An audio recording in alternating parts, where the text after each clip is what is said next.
bismillahi irrahmani irrahim wa sallallahu wa sallama ala muhammadin rasulillah wa ala alihi wa ashaabihi wa xulafaihi wa man ihtada bi hadihim ila yawmi ddin. mbokki téléspectateur bu Tawhid TV ñu ngi leen di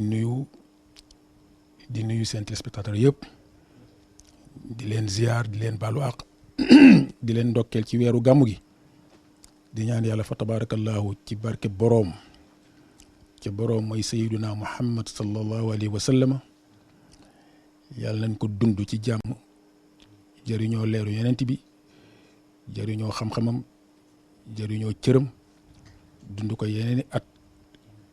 lépp di tawfiq lépp di taysiir lépp di najaax. xam naa nag ñun comme dañoo miin ci benn kuréel bu ñuy wooyee mustarshidin wala mustarshida ñuy njaboot ci Serigne Moustapha nekkal ko fële ca Kaolack du ñu sañ a commencé ci jiitaluñ ko ci nuyoo bi ak ziar bi ñaanal ko yàlla mu dolli ko tawfiq sàmm ko aar ko mottalil ko ay yéeneem di leen gërëm ci seen invitation di fas yéene incha allah yi ba ànd ak yéen ci laajte yi kemtalaay suñu kàttan kemtalaay liñ ci xam. waaw mu mel ni ci laajte bu njëkk bi da nga ma wax ne ma ndax mën naa delsi ci notion wu tariqa ak tarbiya. fa tabarakallahu tariqa gannaaw gi lay ñëw lislaam a fi nekk sunu boroom doon ko jox yonent yi ba ci ki mujj di sunu bos di xaatimi nabiyin di imaamil mursalin di sayyidina muhammad sallallahu alayhi wa sallam yonent bi bàyyi fi alquran bàyyi fi sunna bàyyi fi sharia jaamu yàlla yëpp tënku ci ngir defar seen jikko ngir leeral seen diggante ak seen boroom pour que jaamu bi dox seen diggante seen boroom ñu mën koo def ci anam boo xam ne nii ca njeexital bi dina am ngërëmu sunu boroom. daw na diir nag ndax yonent bi jóge na fi saxaaba yi ñëw ñi topp ci saxaaba yi ñëw taabixiina yeeg saalixiina fa tabarakallahu ba ca gannaaw ga tariqa doog a ñëw. tariqa nag dafa ñëw sofu ci sharia bi ndax tariqa yi yonent bi cautionné yëpp seeni boroom wala ñu ko jaarale ci ñoom sharia la ñu jiital teg ci seen programme tariqa. ku mel ni say Cheikh Ahmed Tijani bi ne bokk ci bosam dafay wax ne moom lépp lu ñu wax ne ci moom la sosoo mën nañ ko teg ci misaanu sharia su tolloowul ak moom rek dañ ko sosal waaye waxu ko. waaye dafa am fu jaam di toll jamono indi yeneen yoo xam ne daf du jóg ci jéem a gàllankoor jullit ci mu jot ci yàlla suñ ko wutalul yoon dimbale wuñ ko ba yi sharia bi indi acte yi tariqa bi teg mën ko ñoŋal mën na dem ba càgganteem ci programme u sharia bi fés te bu boobaa du jot ci li mu war a jot dëgg-dëgg ci lislaam bi. loolu moo tax mag ñi indi tariqa appliqué loo ñi ci bokk yëpp sharia tegal leen ci nag leneen lu ñuy def loola mën na yokk seen leer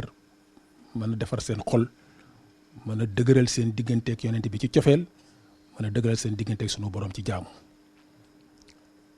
moo tax daanaka tariqa dafa ànd ak tarbiya moo tax ñu ahlu suufi yëpp surtout ñi nga xam ne nag dañ leen a jox tariqa dañuy indi programme bu tarbiya. xam nga tarbiya baat bi ci rabba la jógee rabba daanaka mooy daara dolli na li ñu ci jublu woon mooy dollil jullit bi beneen programme boo xam ne nii charte bi mooy balaa koo def na def programme sharia ba pare. moo tax su defee programme sharia ba pare appliquer programme bu tarbiyaam dafa mel ni programme bu tarbiyaam day ñàkk programme sharia am ba seytaane du ci am yoon keneen ku dul seytaane ci bu duggee ci mbir yàqoo itam du ci am yoon. wala moo tax tarbiya am doole ci wàllu tariqa fa tabaarakallaahu suñu bañee guddal ndax ni waxtaan war a demee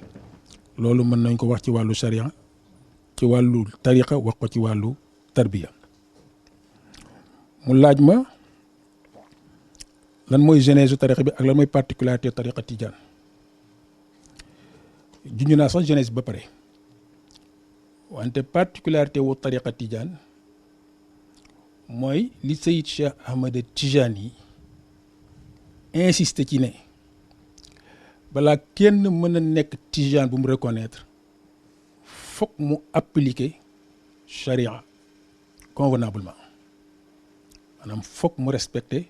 churut yi charia teg yëpp pour que jullit bi mën a am yaakaar ci déggoog sunu boroom warmaal yonent bi ci sunnaam. moo tax juñu naal ko sànq dafa wax ne lépp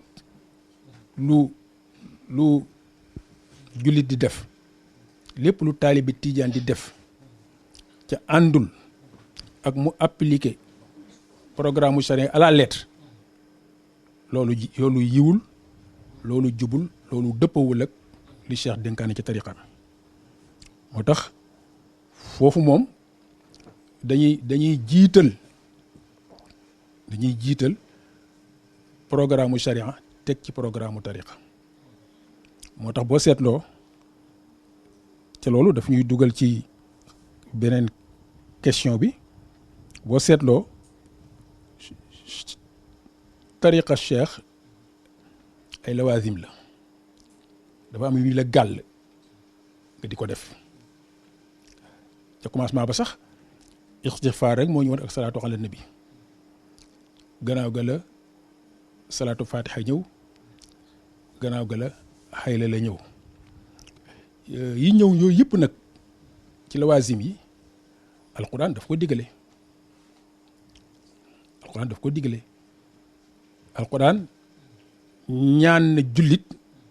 mu bëri lu may zikkar wazkurullaha kasiran la'allakum tattaqun ñaan na jullit mu bëri lu muy def istixfaar fa qultu astaghfiru rabbakum innahu kaana ghaffara yursi sama alaykum midrara wa yumditkum bi amwalin wa banina wa yaj'al lakum jannati wa yaj'al lakum anhara sunu borom ñaan na jullit muy julli ci yonent yàlla Muhammad sallallahu alayhi wa sallam te bi nga koy ñaan def ne ko mën na ma cee roy maa ngi koy def ñi ma jege ñi ngi koy def kon yéen ñi wax ne ci sama biir njaboot ngeen bokk def leen ko inna allaha wa malaikatahu yusalluuna ala nabi ya ayyuha allazina amanu sallu alayhi wa sallimu taslima looloo tax cheikh diglewul ci tariqaam lu sharia diglewul mais léeg-léeg nit ñu digal ko te suñu amul ay méthode coercitive maanaam suñu amul yu koy pousse ci mu def ko bakkan tayeel seytaane yu bëri mën na ko xañ mais suñ mel ne ku la ko imposé nag nga xam ne tijaan bi dafa gëm ne su jullee suba su deful laazimam lu rëy manqué na ci dundam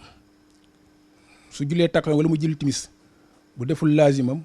lu bëri manqué na ci diineem manqué na ci tarbiyaam loolu nag dafay firi ne taalibe tijaan bi bu respecté li ko tariqam sant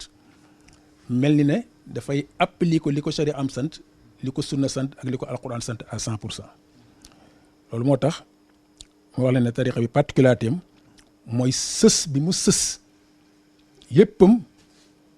ci lislaam ci alquran ak ci sunna mu laaj lan mooy ndax mën nañu delsi ci succession ci wàllu tarixa ba maanaam ci wàllu xilaafa ci wàllu tarixa ba xam nga yooyu dafa am ay explication xilaafa njëkkewul ci tarixa yi Seydina Muhammad sallallahu alayhi wa sallam bi mu génnee àdduna dafa am ñu ko wuutu Seydina Aboubacar Sadiq nekk na xalifaam Seydina Omar nekk na xalifaam Seydina Ousmane nekk na xalifaam Seydina Ali nekk na xalifaam ñooñu ñu asba arwaax yi nga xam ne nii officiellement kenn contesté wul seen xilaafa gannaaw ñoom nag coow judd na wante li am solo mooy nekk xalifa ci biir tariqa cheikh désignation mystique la désignation spirituelle la moo tax ay xulafa dinañu bokk jamono exemple bi ma la ci mën a jox mooy man Kaolack laa dëkk Cheikh El Hadj Malick di xalifa cheikh pour bañ a àgg ba ci Cheikh El Hadj Omar ak ñi ca kaw Serigne Babacar Sy mi ko wóotu bi mu fi jógee di xalifa cheikh mais Serigne Babacar Sy dundoon na ak El Hadj Abdou Hamid Kane El Hadj Abdou Hamid Kane jot lettre bu jógee ci Cheikh Soukayrij bind ca lettre ba ne ko innaka min xulafaa u Sayid Cheikh min xulafaa i Sayid Cheikh Ahmed Tijani alal xaqiqa loolu moo lay xamal ne xilaafa ci boobu niveau beneen domaine la maintenant xilaafa nag ci organisation yi famille bokk benn cause bokk benn famille bokk benn idée organiser seen famille ka ca mag ñu jiital ko ñu bokk doxal loolu organisation la te bu boobaa tamit kenn du ci wax dara dañuy bàyyi organisation bi dem rek parce que dëgg gu ñu organiser moo gën dëgër dëgg gu ñu organiser wul ndax Serigne Cheikh Tidiane Sy moo ne woon dëgg gu ñu organiser wul fu ko neen gu ñu organiser fekk sax mën na ko gàllankoor wa tabaarakallaahu yàlla na yàlla di def tawfiq rek ba ñuy seq tariqa yi ak seq famille yi di am jàmm pour l'intérêt des fidèles yàlla ko yàlla mottali mu wàcc nag ñëw di ma laaj ndax kenn ci xulafaawu Cheikh Ahmed Tijani yooyu mu tudd Sayid Cheikh Ahmed Tijani Sy xam naa li tax mu posé ma question bi mooy xam na ne ci Moustarchidine laay yëngu su ma dee yëngu ci Moustarchidine njabootu Serigne Moustapha la su ma dee njabootu Serigne Moustapha surtout Sayid Cheikh Ahmed Tijani Sy la waaw moo tax mu xëy rek dugg foofu ci question bi laaj ma ndax mën naa def le portrait physique moral et intellectuel de Mame Cheikh Ahmed Tidiane Sy Al Maktoum portrait physique bi ñu bëri xam nañ ko ndax ñu bëri dundandoo nañu moom bi mu génnee àdduna ak léegi ci ñetti at lay toll yàlla dogaloon na ñool ba mu ëpp gàttul ba mu ëpp nit ku diggu doomu la woon nit ku xeesul woon ba mu ëpp ñuulul ba mu ëpp nit ku xeereer la woon fa tabaarakallaahu ku daan solu bu yem la ndax dafa gëmoon wasatiya sëñ Cheikh dafa gëmoon wasatiya kàddoom daawul ëpp daawul kawe daan na tooñ sax njabootam yenn yi daan woyal ne leen xam naa jaaduwul nag ngeen jël micro pare di yuuxu ku daloon la ci kàddu ku daloon la ci doxin ku daloon la ci xoolin fa tabaarakallaahu yàllaa ko meloon ni mu ko meloon rek am nañu ku baax ku reelu ku daan wax ne il est beau il est galant et il donne de l'argent fa tabaarakallaahu yàlla moo ko meloon ni mu ko meloon fa tabaarakallaahu ahsanul xaaliqiin portrait moralam Serigne Cheikh boroom jikko la Serigne Cheikh ku selloon ci pas-pas la ku selloon ci xol la ku royuwaay la woon ci jikko yar moom la mu waxoon ci Serigne Babacar Sy dafa dagan ci moom valable ci moom la mu waxoon Serigne Babacar Sy ne ko kalimaatuhu xutawaatuhu laxasaatuhu addaqat muxadaratan wala tadila loolu dafa valable ci moom nee na sëriñ Babacar kàddoom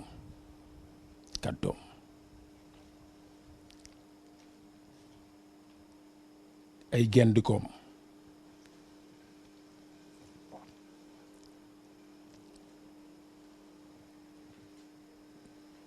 comportement dans le sens global du terme nee na dafa équilibré woon amul woon benn déséquilibre ndeysaan moom dafa poon firi sax dafa ne mbaxane mi da daan wax mbubb mi ne ko bu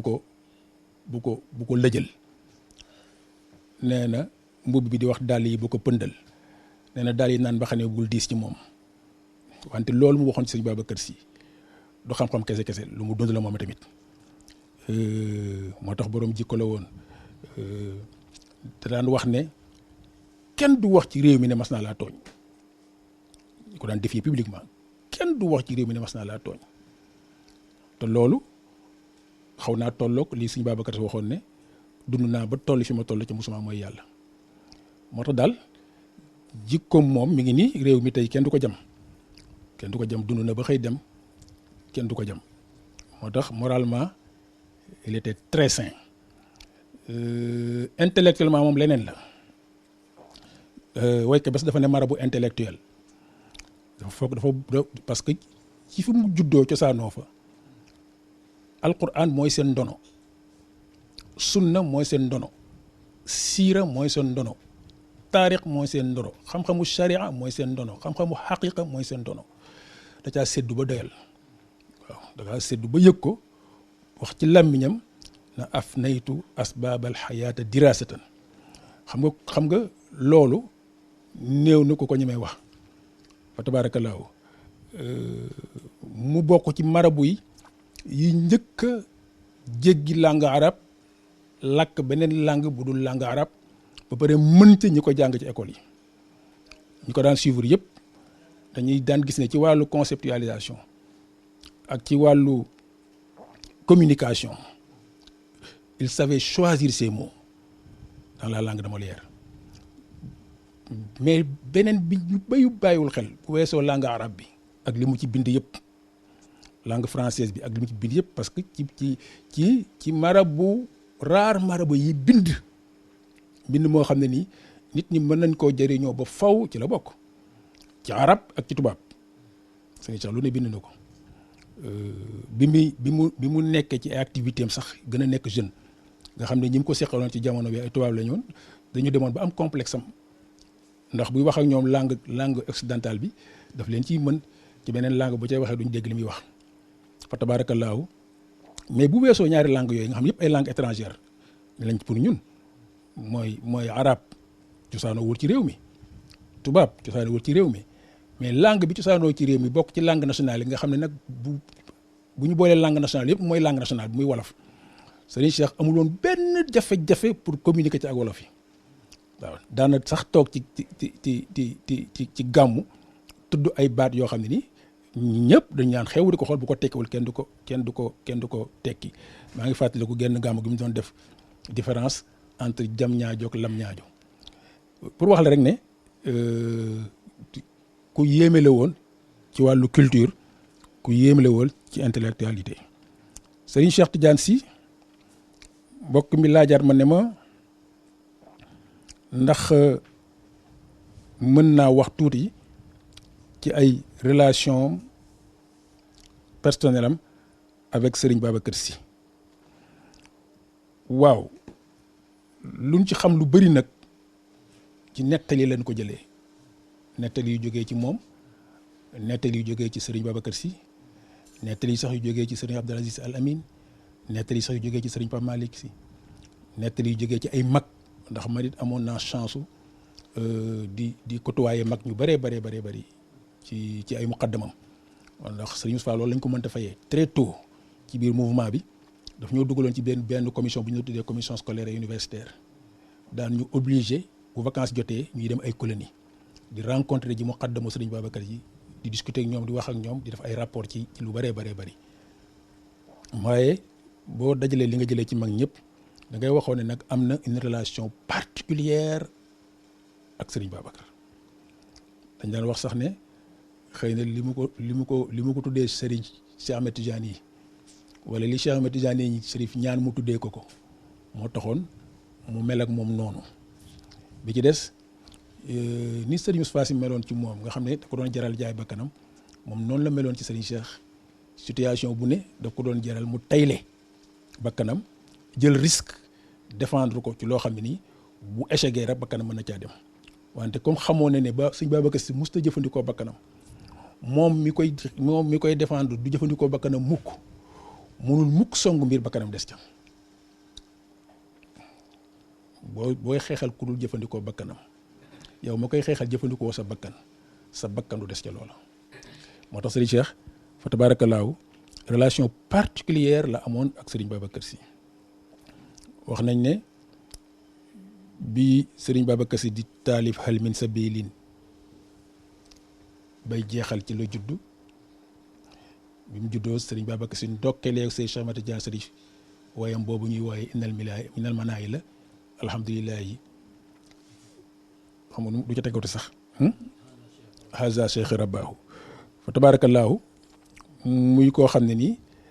cofeelam nag ci Serigne Babacar Sy dafa ëppoon ndeysaan nee na aw ma benn xarit bu soppul Serigne Babacar fa la cofeel yam sopp nit ba koo yëg ne sopp ko lu mu la sopp yow dootoo mën a ànd ak moom fa la cofeel yam moo tax relation bu seen te sainte la seqoon ak Serigne Babacar Sy mu ni quelles étaient principalement ses activités économiques socio-culturelles et politiques waaw domaine boobu nag domaine bu yéeme la parce que Serigne Cheikh innovateur la Serigne Cheikh ci këru barke la judd ci këru barke xam nga boo juddoo ci këru barke sa barke baay wala sa barke am doy na la ci wërsëg wante mosu ko gëm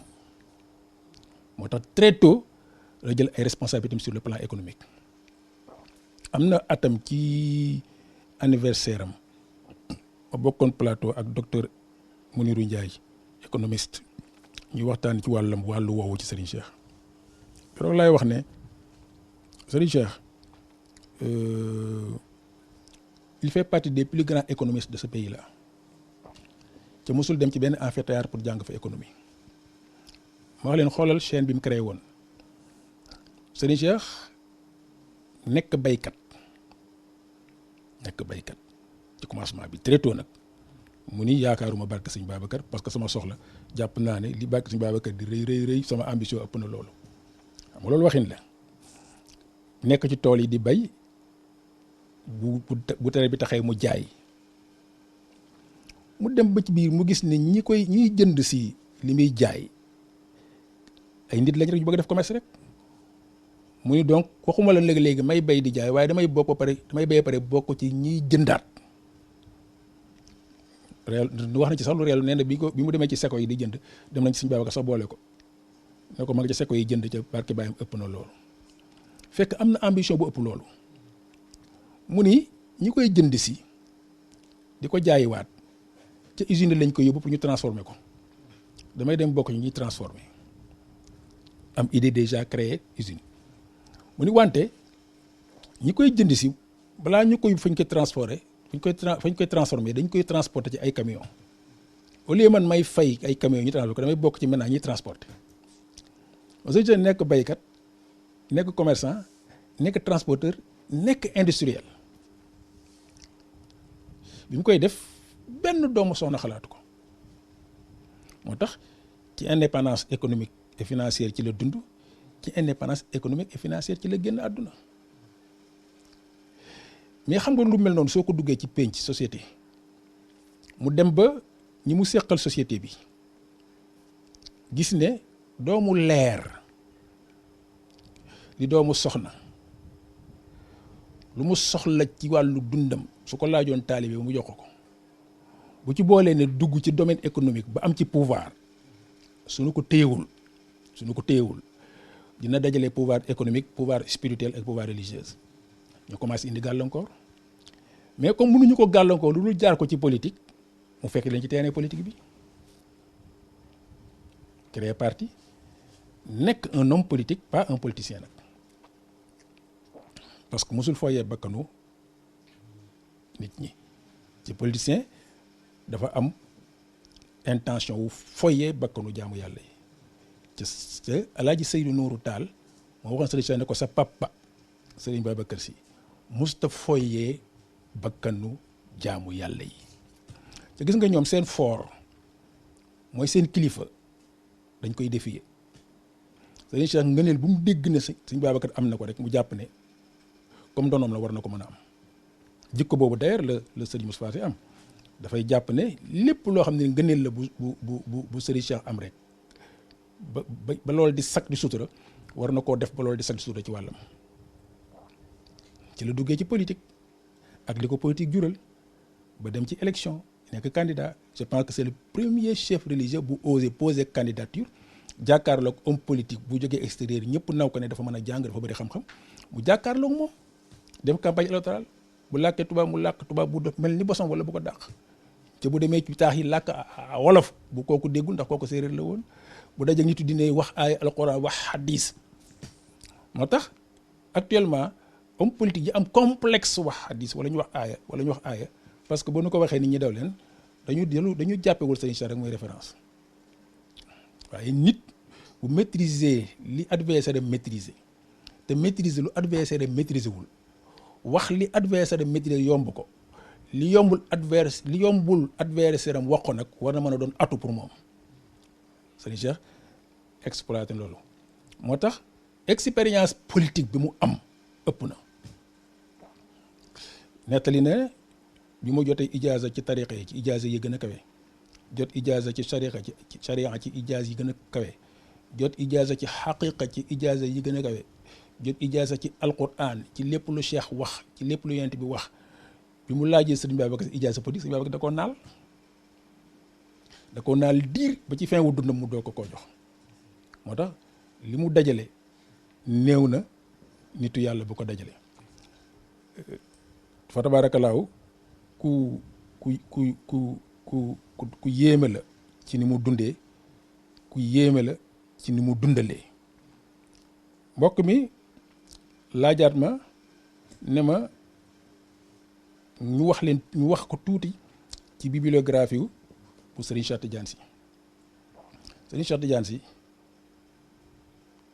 dafa mos a wax suñu faas ci benn gàmm ne ko sa juróomi ñaari maam di wëllu yu ku dëgër bopp ngay doon wante Serigne Cheikh dafa doon leer ci ñaari boor yëpp Serigne Babacar Sy mooy way juróom bu góor wante soxna Astu Kan mooy way juróom bu jigéen te soxna Astu Kan alaaji Abdou Hamid Kan bi ma wala wax sànq ne la Cheikh Sukayri wax ne ko innaka min xulafaa i say Cheikh Ahmed Tidiane alal xaqiqa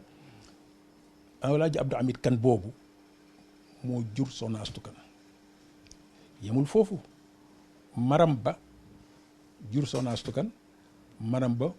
bokk ak ñoom Maba Jaxu Ba Serigne Cheikh mooy Sénégal lii waaye jox naan di woy Sénégal waaye Serigne Cheikh moom mooy Sénégal Serigne Cheikh chef religieux la chef spirituel la chef militaire chef mystique la chef politique la ci ndono ba pare ndono yooyu yëpp nag mu incarné ko ba def ci loo xam ne ña mu doon suñ ñëwaatoon kaw suuf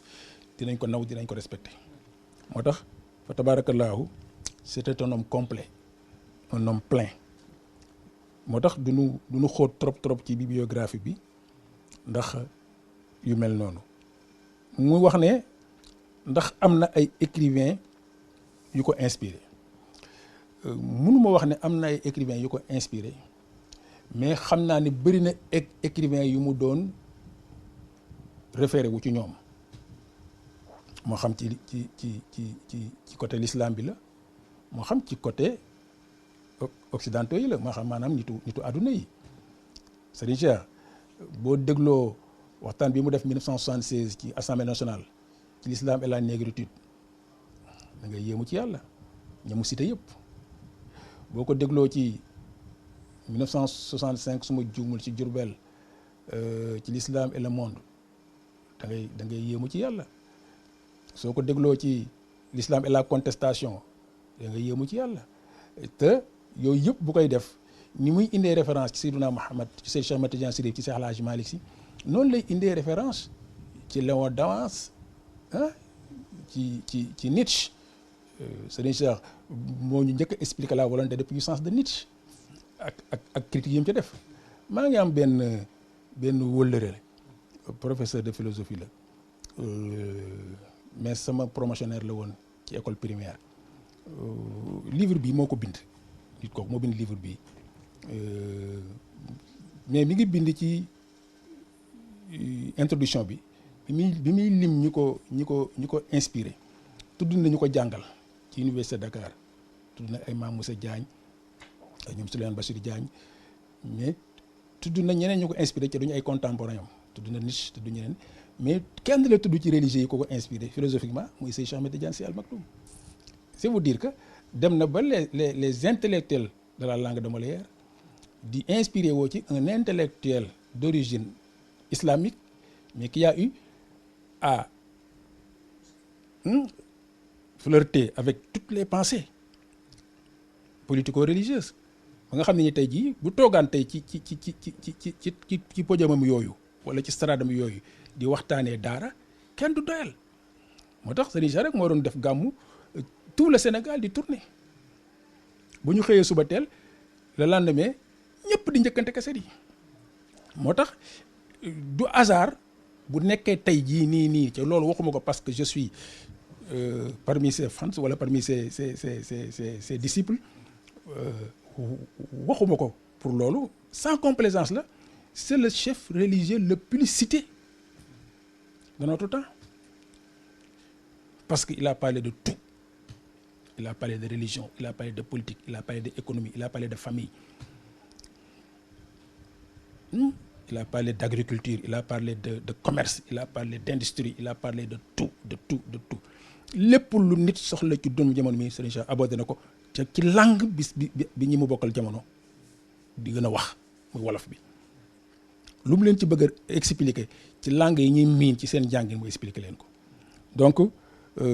nit la koo xam ne nii ki ko gën a inspiré surtout ñi ko gën a inspiré surtout ma xam ne da leen di citer lu ëpp te philosophie am benn bis wax naa ko kilifa gu mag nee naa ko en tout cas ci sëtu Seydi El Hadji Malick Sy amul kenn ku jàngalee philosophe Seydi El Hadji Malick ni mu ngi ko jàngalee. Sëriñ Cheikh mën nga wax ne Sëriñ Babacar Sy mooy wasilaam mooy sëriñam wante mun nga wax ne ci wàllu référence dafa mel ni Seydi El Hadji Malick Sy mooy modèle am moo tax philosophie am kooku daal xam naa ne convaincre na ko inspiré na ko xam naa ne Sëriñ Babacar Sy ci comportement am ak ci faydaam convaincre na ko inspiré na ko xam naa ne turandoom par rapport ak relation mystique bi ñu yàlla seq bi leen yàlla seqloo convaincre na ko inspiré na ko ba ci Seydi El Hadji Omar Fouti Tall wante xaasatan yéen Sidina Muhammad convaincre na ko wante yi tamit alquran maîtrise bi mu ci am 14 ans fekk na mu makkal ko lu ne def na ko ci su koy firi da ngay yaakaar ne aaya gu bees ma wàcc dana firi ba pare doog a indi aaya ba nga dégg nga foog nga doog a xam ne lii la doon wax donc je pense que ñooñu ñooy ñu ko inspiré dëgg-dëgg moom Serigne Cheikh Ahmed Tidiane Sy Al Maktoum mu laaj ma ndax Serigne Cheikh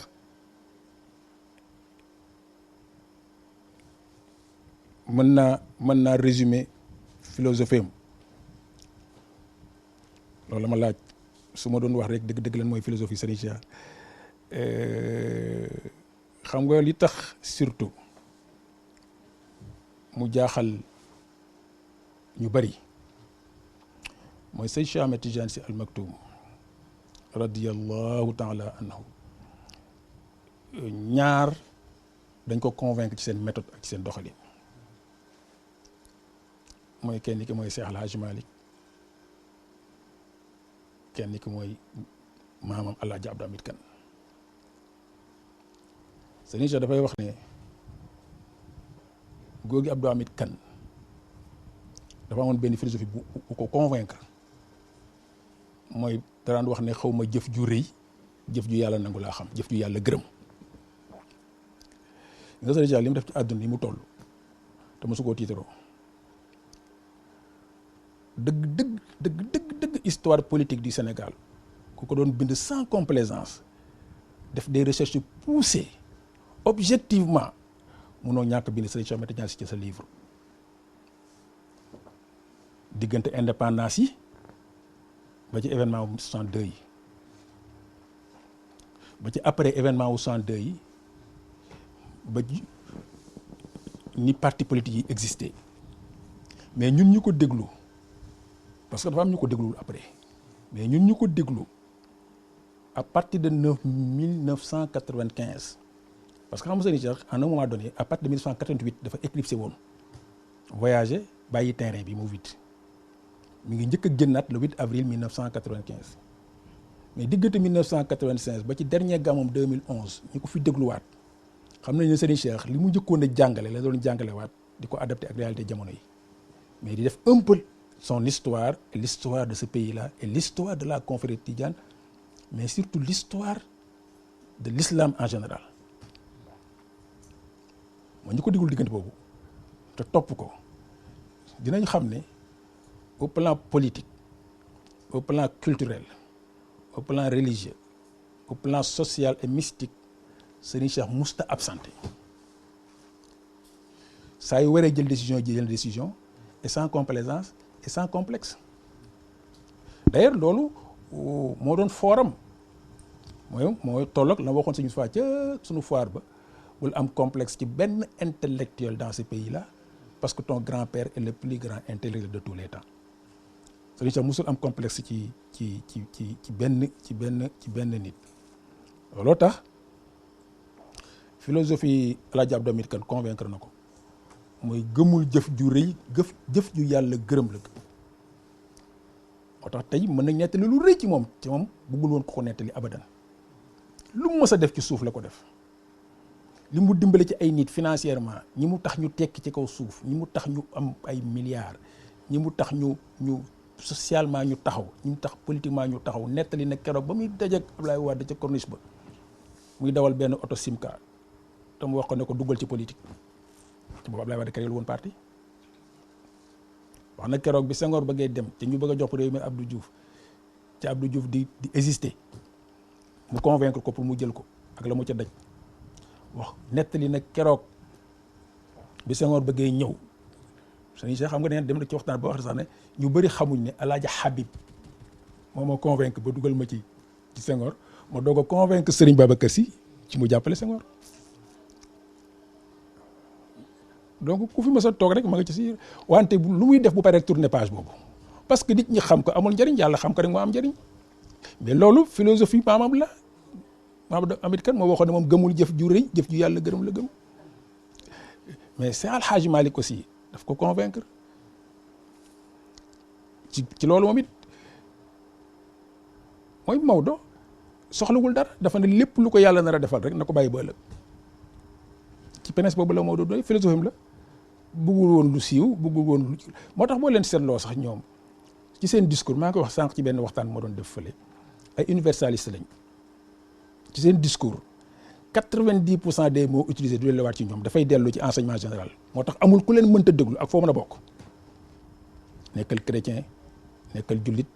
bokkal ci tariqa tijaan bul bokk ci tariqa tijaan amul kenn ku mënta déglu Serigne Cheikh gis sa bopp ci li muy wax parce que boo ko doon déglu tey muy wax bu moo yidee téeméer 97% wu baat yi pour nit ñi la du pour tariqa du pour famille voilà parce que c'est un universaliste fa tabaarakallaahu yal na yàlla yokk leeram te taas nu ci barkeem mu wax mu laaj ma xanaa sax mooy question yu mujj yi ci ay relation diplomatique am ak relation ak Senghor xaw naa koo junj mais relation diplomatique am xam nga nit ñi ngi ci xam rek nomination comme ambassadeur ci Caire ca nomination ba histoire bi nettali nañ ko ki ko nommé bi mu ko nommé ba pare avant Serigne Cheikh di àgg fa mu jëm dañoo yàq boppam parce que dañoo génn ci ay élection waa ji sonal ko bi ñu demee ba jàmm xaw a doxaat Senghor proposé ko comme ambassadeur au Caire mais bi ñu demee ba affaire bi nekk réalité nomination bu wér mais dafa am ñu wax Senghor ne ko mais def nga erreur Nasser ak li mu représenté Égypte li ko wër Serigne Cheikh ak sa culture sa dimension son aura mais kooku su demee ci Nazer jëleen dañ fa jëlee doole jox na bu dellusiwaatee bu dara sa kaw nga daanu kooku bëgg a dellusiwaat ci décision bi fekk ce n'est plus possible moo tax Serigne Cheikh moo jëndal Sénégal ambassade bi nekk Égypte ci moyen personnel am nekk fa diir di fay personnel moo tax bi ma demee ba àgg fee ne mu ne Senghor maa ngi ñibbi si waaye mu jiitu ma la fekkee palais bi nga xam Senghor li jënte diggante balaa moo agsi mais loolu mooy diplomatie diplomatique comme ni ma ko mën a waxee officielle administrative mais diplomatie silencieuse boobu comme ni ma ko mënee wax noonu wala diplomatie souterraine boobu Sénégal li mu defal Sénégal ci pays africain yi nettali ñu ay digganteem ak ay Houphouët nettali ñu digganteem ak ay Sékou Touré li mu defal Sénégal ci réewu arab yi lam dama mu demee Màkka ak proposition yi mu def ak ba ci yi nga xam ne tey jii ñi ngi koy doxal Màkka fekk moom la Serigne Cheikh ak li mu defal Sénégal par rapport ak France nga xam ne mooy suñu colonisateur parce que Serigne Babacar Sy est un citoyen français Serigne Cheikh wax na ci benn gàmmu ne bi may dem France di passer permis de conduire booba di nga daw ci biir Paris ay kilomètres yoo dajeeg nit ku ñuul li mu lijjantil Sénégal kenn xamul lu mu toll mais ci principe boobu la gëwuma jëf ju rëy jëf ju yàlla gërëm laa gëm moo tax loo ci xam loo ci gis dafa mujj ñëpp xam ne yàlla gërëm na ko ñëpp xam ne yàlla gërëm na ko parce que mujj dundam wane ne ñëpp xam ne yàlla gërëm na ko gannaaw dundam wane ne ñëpp xam ne yàlla gërëm na ko Serigne Cheikh est le marabout le chef religieux le plus écouté de ce pays ci dundam ak ci deyam mais xam nga lu yéeme ci moom te man loolu laa jàpp ne mooy particularité am mooy son universalisme déglul Serigne Cheikh amul benn gêne ci wax la lan mooy ngëneelu sëñ Fallou Mbacké am na tey lu murit xam ci sëñ Fallou Serigne Cheikh la ko jàngal Serigne Cheikh amul benn difficulté ci wax la lan mooy ngëneelu sëñ Abdoulaye Mbacké gis nga visite bi demoon ci moom ak lam fa réagé Serigne Cheikh amul benn difficulté ci wax la lu jëm ci El Hadj Abdoulaye Niass wala lu jëm ci Cheikh Ibrahima Niass élection yooyu mu demoon Cheikh Ibrahima Niass daf ko joxoon doomam Cheikh Tidiane Niass mu ànd ak moom ak ñoom Ahmed Khalifa Niass Serigne Cheikh dafa transversal da lay nettali digganteem ak kunta yi ak da ko góor ga wax mais li gën a yéeme mais daf lay tudd ay mag ñoo xam ne nii sénégalais yi xamuñ leen parce que siiwuñu ndax sant yu mag yi te ils ont beaucoup fait pour le pays sur le plan spirituel sur le plan intellectuel ci amuloon benn problème ci seeti leen Serigne Cheikh li mu wax ci Xaalima Jaxate Kala ay sëtu maam Xaalima Jaxate Kala sax waxuñu ko góor gi Babacar Diop Njaxeer te la koy cité amul ku des ci nitu yàlla yi ci magu yàlla yi benn waaye masama man moo lu tax Serigne Cheikh am facilité wu cité nit ñi man na ko parce que dafa tiim cër yëpp ku tiim cër yëpp doo am añaanu tudd cëru nit ñi di mu wax diggante ma sëñ Saliou daan ko demandé ko Cheikh Tidiane bul vacances ti fenn day ñëw di vacances ci man ci koo xam ne ni mi ngi toog ci xilaafa Seyd Cheikh Ahmed Tijani Achirul Fatimi moo tax tabaarakallaahu yal na yàlla fayal nu ko dolli leeram saxal sagam ak suturaam ci kaw suuf mottali ay yéeneem njàngaleem gën a law ci àdduna bi parce que léeg-léeg nga dégg internet bu ne dañu war a jàngale téere si kilifa sàngam dañu war a jàngale téere kilifa sàngam mais jàpp naa ne bokk na ci ñi ñu war a gën a jàngale pensée am idéologie am philosophie am parce que au moins bosam dafa dëppoo ak réalité ci exploitation bi moo gën a yomb parce que 95% ci discours am ci wolof la ko def même bu fekkee argument yeeg concept yi boo ko solaa di nga ko am ci biir wolof bi mu wax ci tubaab wala nga solo ko ci arab ca li tax mbiram yéeme mooy ñu bëri dañoo théoriser bind mais moom dafa théoriser pratiquer volet économique fii ci Sénégal boo doon jël référence Serigne Cheikh da ngay jël théoriser am jël théorie am jël pratique am parce que nee naa na nekk na baykat ci lu wér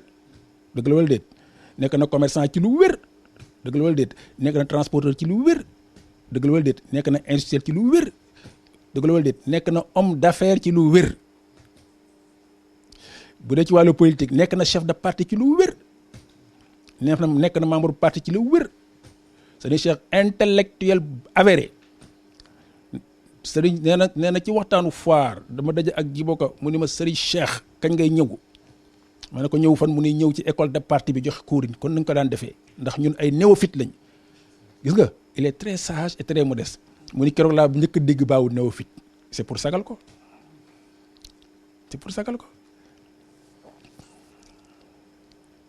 donc sur le plan intellectuel dafa def sur le plan culturel dafa def sur le plan économique dafa def sur le plan social dafa def c'est-à-dire ñi mu liggéey ñoo ñëpp bu ñu nee ba ci biir daf leen di libéré ak ay moyens ñi des mu jàngal leen liggéey bi bokkul ak ñi mu dimbale ci suuf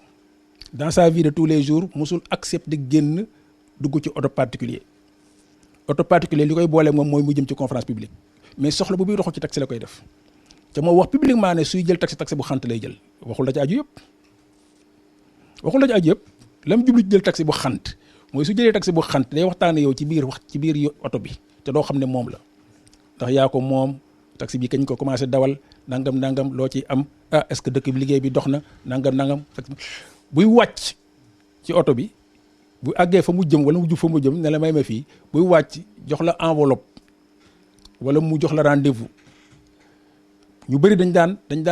doon dem ba chauffeur taxi di xëy di ñaan yàlla naa dajeeg Cheikh Tidiane ndax ku ko nett sa morom bëgg a jël Cheikh Tidiane mais daanaka ku mës a jël taxi bu subaa nga jënd oto sur le plan social li mu def kenn xamul lu mu toll. bokkul nag ak ñi mu sauvé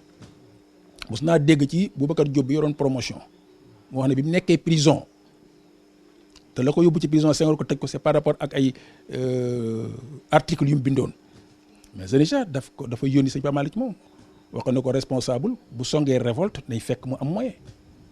jox ko loo xam ne ni kooka wat nettali ni ci ma dégg ma gis ko ma liir ko fenn que ne la mu ci def après ëpp na te loolu ñi nettali moo ëpp ñi nettaliwul ko na xamu nuñu toll parce que ci préférence am bëggul jëf ju rëy jëf ju yàlla gërëm la bëgg fa tabaarakallaahu ñi ngi leen di gërëm di ñaan seen télévision bi Tawhid TV xam naa Tawhid TV moom dina transversal waaw ndax du fi nekkal benn tarixa du fi nekkal benn confrérie du fi nekkal sax benn diine parce que ñi nekk yeneen diine yi tamit dañu bëgg am tawhid rek waaw xëy na buñu dajee ci borom bi dëgg muy tawhid dëgg ci jullit yi mais buñu dajee ci leneen tam loo xam ne ngëm la rek muy tawhid rek parce que wéetal nañ kooku waaye fa tabaarakallaahu yal na yàlla barkeel télé bi defal leen tawfiq yàlla doon télé buy jëriñ bañu doon télé buy yàq yàlla doon télé bu am apport bu rëy ci suñu société parce que on a besoin de médias yoo xam ne ni quand même dinañ apporter seen contribution ci éducation des populations ak ci formation des responsables ñu ngi leen di gërëm di leen sant baal leen ñàkk baal nañu leen yàlla nañu yàlla boole jéggal lu dëng ci kàddu yi wala lu ci baaxul rek nit ñi jéggal ñu ko lu ci niru lu baax ñu xam ne du ñun suñu borom la subhaana rabbika rabbil izzati amma yasifun wa salaamun alal mursalin alhamdulillahi rabbil alamin salaamu aleykum wa rahmatullahi wa barakatuhu